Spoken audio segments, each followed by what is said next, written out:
it becomes derogatory too. Ooh, he's unemployed. Ooh, he must be a lazy man or whatever. So these impositions are very destructive, and I want people to take care of themselves. I don't want people to get too gung-ho in the sense that they want to reject everything. You can't do that. You can't do that. You have to think about this as a transition. So everyone needs to continue to do what they need to survive, but also dedicate part of their life to pushing forward this new value system, push forward the technological understandings, and gain a balance with it. If we can all gain a balance with this and not get too zealot about it and not get too extreme about it, then we have a much better chance. But as I said earlier, if people are super,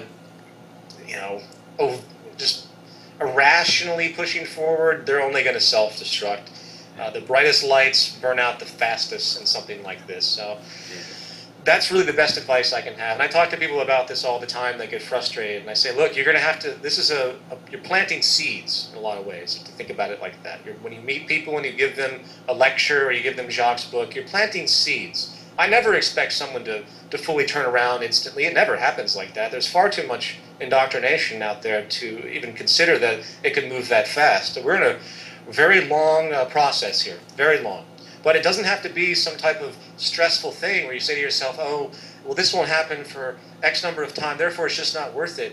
Or if I can't experience it in my lifetime, it's just not worth it. Think about the extension of life. I mean, it's really an illusion that I'm just this single individual. This is just a perception that we have as far as matter and mass. So this is a fully interconnected system. And we are in a chain of causality, especially from a parental standpoint. In fact, I'm going to say that. If you're a parent out there and you're frustrated and you don't want to put forward the energy, why don't you put it in the perspective of your child, and then think of your grandchild. Think about the world you are leaving for them. And that should solidify people's dedication to this. One thing I often say is the great cathedrals of ancient Europe took generations to build.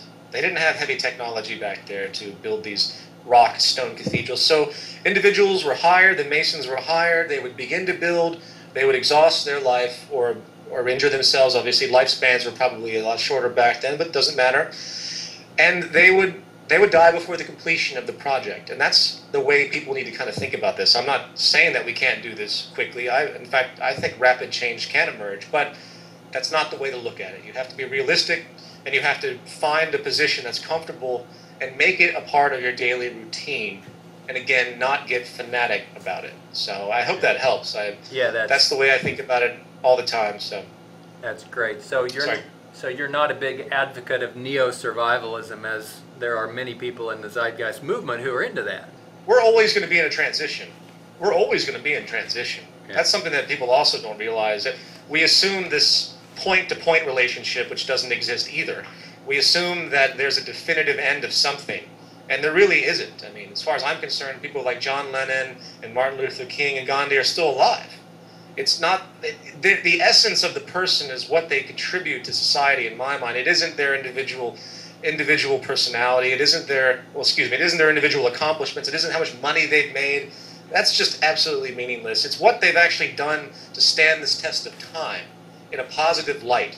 And if that's really the way people need to think about it. And back to your original point, balance is the most important attribute, I'd say, for everything. We are so out of balance on so many levels. There's so much extremity. There's so much forceful pushing because of the socioeconomic condition. I mean, I meet people all the time. They say, well, I really like your ideas, but I'm in debt. I can't pay my bills. I can barely find a job. So how am I expected to care about the world when I can barely take care of myself? And this is extremely problematic, and whether advertent or not, utterly self-serving to the establishment. This is the more troubled the population is, the more the power establishment can get away. The trick with them, which is balance too, is to make sure that it's just unstable enough, that everyone's just preoccupied enough, and without getting overboard, which I feel will inevitably happen overboard. The economic collapse is going to continue. I want to reassure everybody of that. If you think that there's any brightness on the horizon, you have another thing coming. And I won't even go into the stats that I've been going through on that, the trend analysis. Yeah. But basically, the instability of society is maintained and preserved, and that's why people don't talk about the war in Iraq anymore. Why? Because the economic collapse has completely overshadowed. So again, I won't belabor it, but if it makes it that much more difficult. So the more things break down, the more difficult it's going to become for all of us on one side, and then the more it's going to help inspire people to want change on another. So it's going to be difficult, and that's why every time I talk to Jacques about it, almost every single time I've ever talked to him, all he says is that you have a lot of trouble ahead. Yeah. You know, that's essentially what he keeps saying, and he's absolutely right. And I know people try to put, they try to think that they can figure the transition out, and I'm sorry to say that it's not that simple. If you really, really put it together, the transition is going to work itself out. It's going to create itself. It's very, very difficult to foreshadow how this is going to evolve, given a lot of the attributes that I just talked about. So I'll leave it at that. Yeah, so you said the instability is pretty much ensured in the system, but I imagine beyond a certain level that instability serves nobody.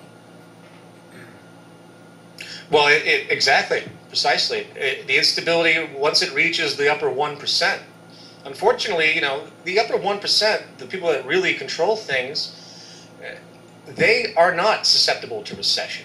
They are not. America is now a plutonomy.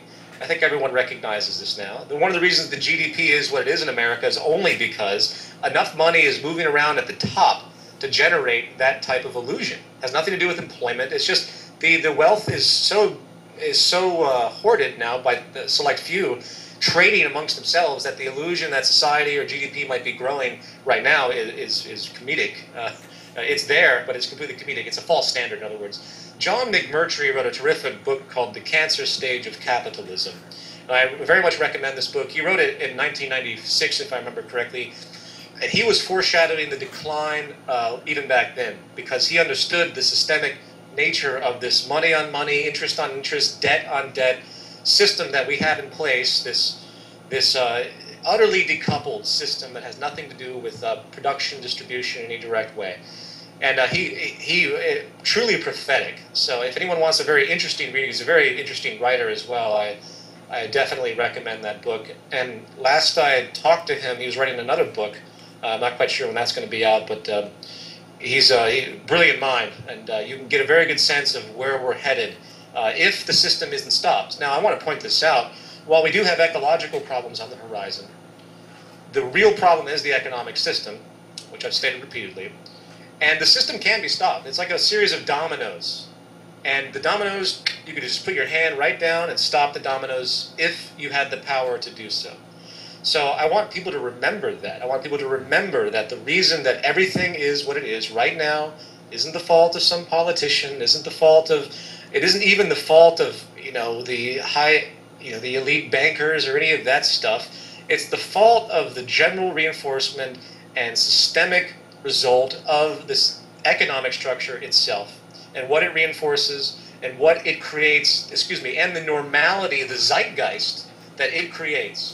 And until people realize that, nothing will ever, ever change. I get very frustrated too, I want to add, with people that say, oh, you guys aren't doing anything, you should give money and collect money to give to the homeless. And I say, well, while giving to poverty programs is definitely a good thing and I encourage it, by all means, I've certainly done that numerous times. Almost every disaster I donate. But I know that it doesn't do really anything in the long run. And we're interested in the long run. I have nothing but compassion for the people I see in New York, the poor people. I live in a very poor neighborhood, and I see this every day.